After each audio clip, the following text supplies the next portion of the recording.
Hey, hello, how do you do? Shady Doorags here, and welcome to another episode of Episode Rundown, where I, Shady Doorags, run down the episodes of Miraculous, Tales of Ladybug, and Cat Noir. And today we're looking at Season 2, Episode 14, I want to say? Syren. And before we get started, this episode has been a long time coming. I apologize for this episode taking so long. There's been a lot of backlog of videos on the channel that I've had to get out. I'm considering doing these once a week, set aside from the usual Sunday videos that I normally do, because these videos don't take that long to make. So I think I would be able to justify doing 2 videos a week, with this one being once a week and then my usual video on Sunday.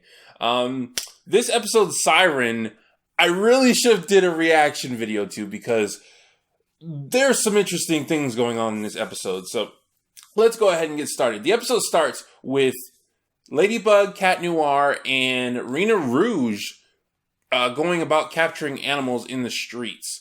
And they do that. It's kind of interesting. It kind of defeats the whole ending of Rena Rouge, because with Rena Rouge, it was like, we need this, it's an emergency. We need this other superhero. We can't do it without her. That's why they went and got Rena Rouge, and that's why she had to give it back, because she wasn't needed anymore. But with this, they're just capturing animals in the park, and in the park, but they're capturing animals about in the city, and for some reason, that desperately requires Rena Rouge. That doesn't really make any sense to me, but they just need an excuse to get Rena Rouge there, because once the whole situation is done, Cat Noir tries to do his pound it, and Ladybug's not there, and that's because Rena Rouge is about to change back. So she's about to take Rena Rouge back, and Cat Noir justifiably gets upset. He asks Ladybug, wait a minute, so you're allowed to know Rena Rouge's true identity, but I'm not?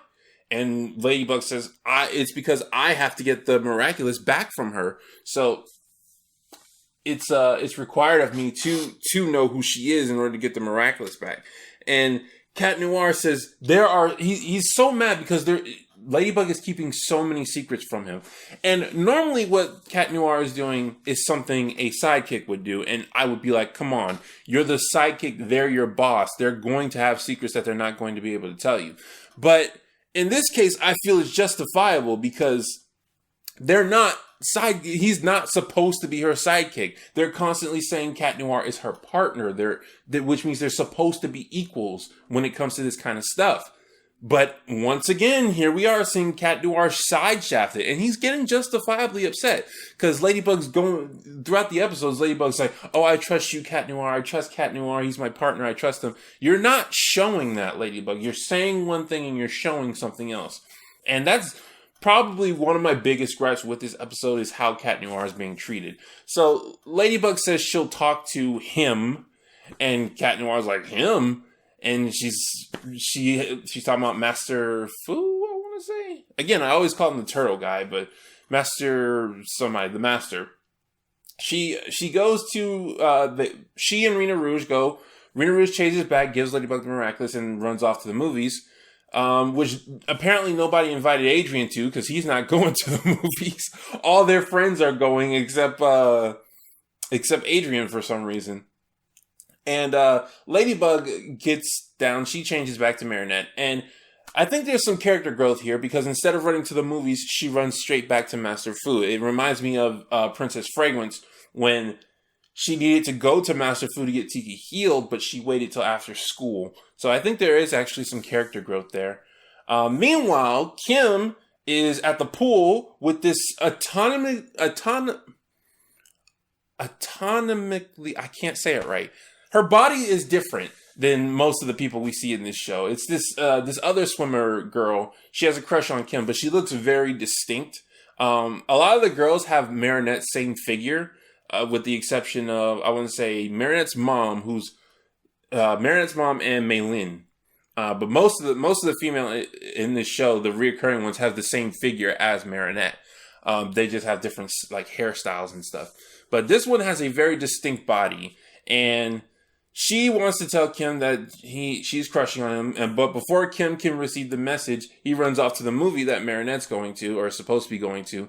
And because he thinks Chloe's gonna be there. He wants to see the movie and he thinks Chloe's gonna be there. So that breaks the girl's heart because, he mentions Chloe. And of course, heartbroken, Hawkmoth comes in. Now, I want to say something about Hawkmoth that I should have said a long time ago.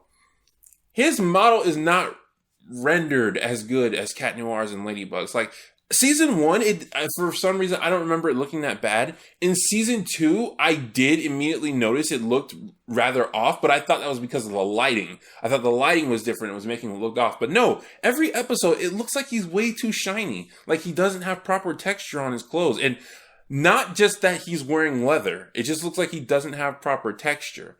At first, I was glad because I thought they were putting more detail just because it was different, but no, it wasn't that. It feels like there's less detail on Hawkmoth. Also, how does Hawkmoth get all those butterflies to stay in that circle until the window opens and then they just start flying around? And butterflies, don't they have a lifespan of like 2 weeks? Anyway, that's nitpicking. That's extreme nitpicking. So Hawkmoth targets this girl, and she becomes Syren, which she has the ability to turn the city into an ocean. She also has the ability to swim really fast, breathe underwater, and create air pockets for other people to breathe in. So Marinette goes to the master. Oh, this is the part. This is the part that just, She goes to the master, and he's working on the formulas. And he says, I'm trying to work on the aquatic formulas. And I'm like, oh, well, isn't that a coincidence? Aquatic formulas, right when there's an episode called Syren. I wonder what's going to happen. And he tells the Kwamis they're not allowed to know the ingredients in case they get captured. Now, this outside of story kind of doesn't make sense because anyone could get captured by Hawkmoth. So why specifically the Kwamis? But then they show in the story that Hawkmoth has a Kwami and he's trying to get answers from it. So even though in the broader context it kind of has holes, they at least demonstrate it. That's something they don't do with Marinette and Adrien with these secret identity stuff. They don't properly demonstrate what they're saying. Speaking of which, Marinette says she thinks that they should let Cat Noir in on all these secrets. To which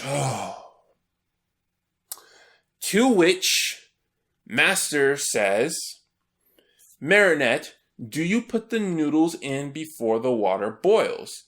And I think to myself, yeah, you can. And Marinette says, no. And he says, exactly. There's a right time for everything. You dumb little man. You can put noodles in before water boils. Oh, that frustrated me so much. That frustrated me so much because he tried so hard to sound wise. You can put noodles into water before they boil. I've done that with several pastas. Here's the thing, you have to account for it. Master Fu is basically saying he doesn't know how to adapt to a plan when things go differently. That's all he's saying. If you put noodles into water before it boils, you just have to adapt for how much time you're going to cook them for. You can still make perfectly good pasta. I've done it with spaghetti and I've done it with ramen noodles. It's perfectly fine. It's perfectly fine to do that.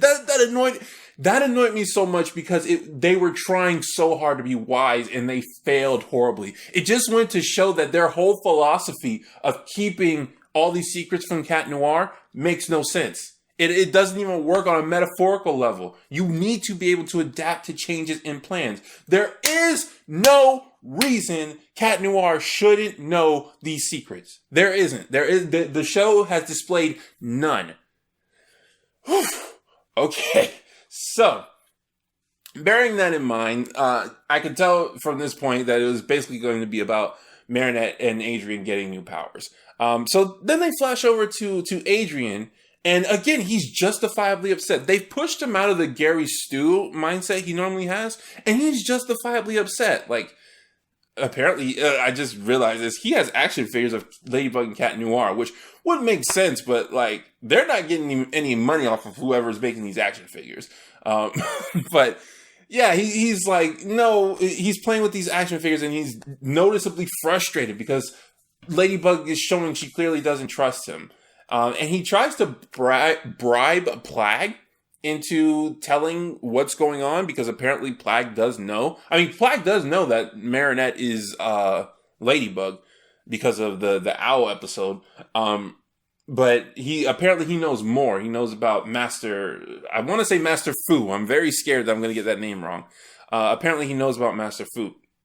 And Adrian tries to bribe him with fancy cheese. Now, for some reason, this is weird to me because I've always figured for Plague to be like the one that doesn't care that much about the rules.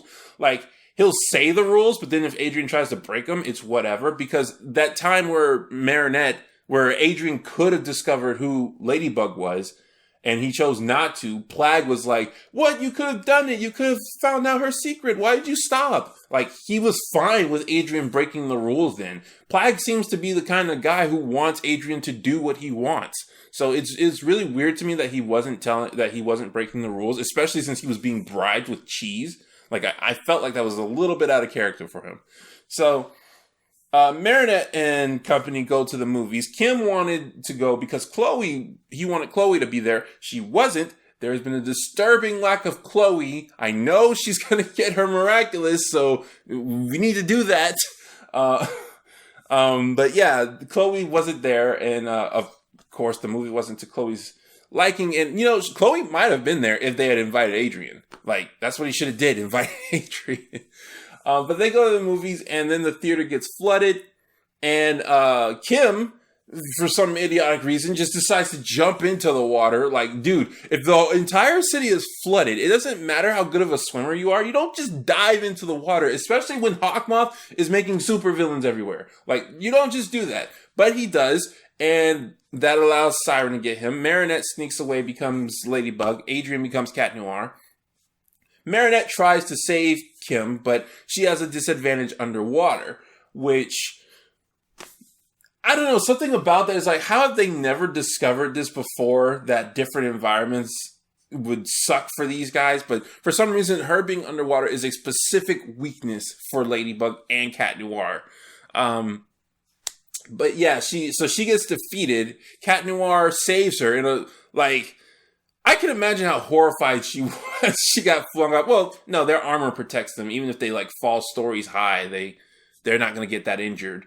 But still, Cat Noir saves her, and he suggests, hey, do your lucky charm. Maybe we'll get a submarine. She does it, and it tells her to go back to Master Fu. She starts to run off. Cat Noir says, where are you going? She says, I can't tell you. And again, he gets justifiably frustrated. Like, he's not supposed to be a Robin. Why are they treating him like this? So Marinette goes back to the Master, and beforehand, the Master, I forgot to mention this, the Master was trying to figure out the ingredients, and he didn't know what a tear of joy was. And that didn't sit well with me, but I watched it the second time through, and then I saw all the other ones were metaphors. So that's why he was thinking a tear of joy was also a metaphor, or not a metaphor, but they were cryptic. They weren't saying the exact name. And as soon as he said tear of joy, I was like, oh, it's a literal tear of joy. And then he said he couldn't figure out what it was. I'm like, have you tried a literal tear of joy? I immediately figured it out when he said it. I mean, you could make the argument that this is for kids and maybe they wouldn't have figured it out, but I think they would have, since kids don't think on a metaphorical level. They usually think on a literal level. But anyway, Marinette goes, and she said, and she runs up to the roof and says, Master, I can't defeat her underwater. And he just says, I know. Oh, so you just knew she was going to suck against this villain. I thought that was funny. But he says, yeah, I still haven't figured it out. And he's getting depressed because he feels like he's failed. And Marinette says, no, maybe it's a literal tear of joy. And I feel like that's pushing Marinette a bit towards the Mary Sue, where she's wiser than a master, that she can figure out a tear of joy. I would have felt more comfortable if she had seen a tear of joy. In fact, I think the whole her visiting Master and saying he's trying to figure out the ingredients, but he needs to know what a tear of joy is, would have worked better if it had been in a different episode. It should have been in an earlier episode that was foreshadowing this episode. So then they could have, and then in between that episode and this episode, Marinette could have seen a literal tear of joy, and that could have sparked something in her. And then she comes and visits Master Fu now, and she remembers that she's seen a literal tear of joy. She says, what if it's... I think that would have worked much better than her just coming to Master Fu, figuring it out on the spot as soon as she heard it, while Master Fu's been thinking about it for a while. But Yeah, she figures out it's a literal tear joy. She tells these jokes which aren't that funny, but they have the master cracking up for some reason. Whatever, suspension of disbelief. And he gives her a tear of joy. He cries from it, and they feed it to Tiki, and she becomes Aqua Tiki. And Aqua Tiki is adorable, and I will murder anybody who comes anywhere near her.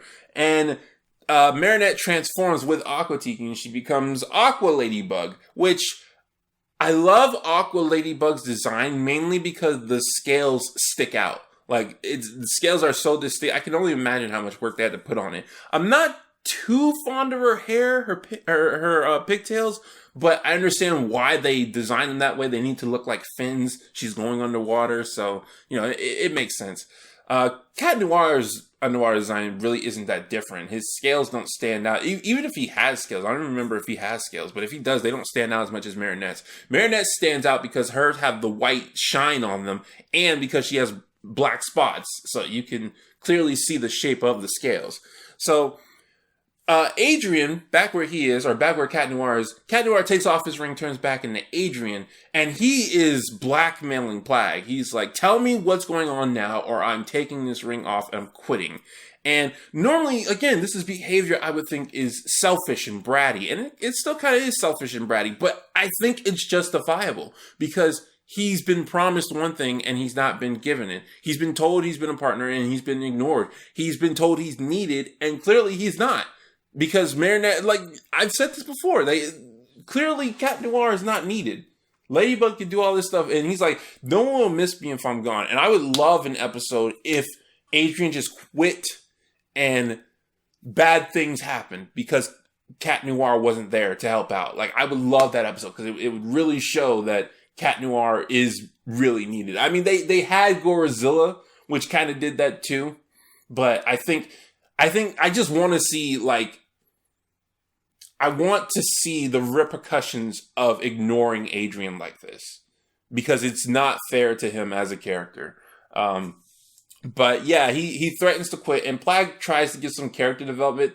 To me, it feels really off, but he tries to give some. He says, I really don't want you to quit. Adrien says, why? Because I won't give you cheese. He says, there'll always be cheese. There'll always be another Cat Noir, but it won't be you. So he's basically saying, I've grown particularly fond of you, Adrien.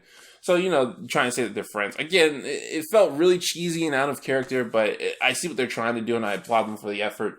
Master Fu shows up. Don't know how. He just somehow got over there. I mean, he is a miraculous hero, so maybe he transformed. And he gives Adrien the formula to transform. So Marinette, Aqua Ladybug, and Aqua Cat Noir show up to Syren's the pool where Syren took Kim. Syren's about to permanently turn Kim into a mer person or whatever, which I don't believe in permanency in this show because Ladybug has her lucky charm. In which they proceed to fight. It's exactly how you would think an underwater fight could be. It's not much worth mentioning. I will say, though, that it's very convenient that Aqua Ladybug, her yo-yo thing, can act as a breathing mechanism. Why couldn't it do that before? It's a MacGuffin that's been used for all sorts of things, but suddenly now it can. I mean, I guess it makes sense since she's Aqua Ladybug, but I've seen that thing do so many other stuff. It's hard to believe it's just now doing this. And also, apparently, Cat Noir and Ladybug can just communicate through earrings or whatever, which Cat Noir doesn't even have earrings, but they're pressing their hand up to their ear. Normally, Ladybug needs her yo-yo to communicate, and Cat Noir needs his stick, but they're just swimming and talking like it's nothing, like they're freaking Avengers with stuff jammed into their ears. And why does the Aqua version have that function, but not the regular version? There's so many times where they're trying to contact each other, and they have to use their weapon to do it. So that made no sense. They defeat the Syren villain. The Lucky Charm is car keys. Nothing special. It still feels like they're getting lucky. They defeat her. And, Marinette says it's time to, I already said that. So it ends with them having all the ingredients for the power-ups. So basically, it's different power-ups that allow them to go into different environments. And the master says the ingredients are important. You can put them in anything. You should always have them with you, though, just in case something happens. And Marinette bakes them into cookies, which I love that. I love that concept because, we've been shown Tiki loves cookies, Plag loves cheese. Plag's going to get his in cheese. And I thought that was it. It's also very poignant since Marinette is a baker. So she puts hers in the cookies. The master visits Adrian, pretending to be a substitute Chinese teacher, and gives him cheese power-ups. So Adrian, did I even mention that Adrian got the power-up? I think I did. But anyway, that's where the episode ends. My thoughts on this is it's very similar to the Rena Rouge episode. They finally give me something I wanted, which are the power-ups. But they do it so horribly. They surround it with a philosophy that just doesn't make sense. Shafting Adrian like this, Cat Noir like this, it doesn't work at all. Their philosophy doesn't work. Also, I think they should have finished introducing the various Miraculous heroes before they introduce new power-ups. But I guess that's going to be difficult for them because they have to make new models. So if they make new power-ups for these, for every Miraculous character they have to also make those new models whenever they want to use that power-up. So however many there's going to be so far, I know there's going to be 4, Ladybug, Cat Noir, Rena Rouge, and whatever Chloe's going to be, which I really hope it's Honeycomb, but whatever.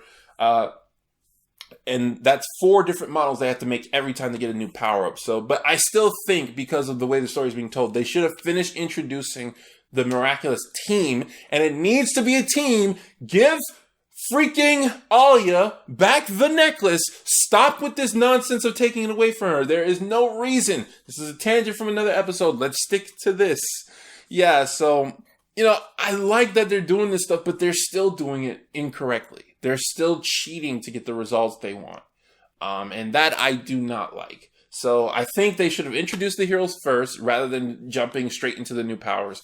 And the whole philosophy with the secret identities still doesn't make sense. And it's especially unfair to Adrian, who is constantly being told he's the partner, but is being treated like a sidekick. And that's all I got to say about that. So, yeah, I really should have reacted to this episode, but hindsight's 2020 and all that. But yeah, I'll see you guys next time for the next episode. This one was a doozy, though. And I've been keeping it bottled up in me for I saw it a month ago, and I just couldn't say anything about it because of video releases. But yeah, I'll see you guys next time for episode, I want to say 15. Hopefully that's right. I don't know. This has been Shady Doorags. So long. Farewell. Auf Wiedersehen. Goodbye.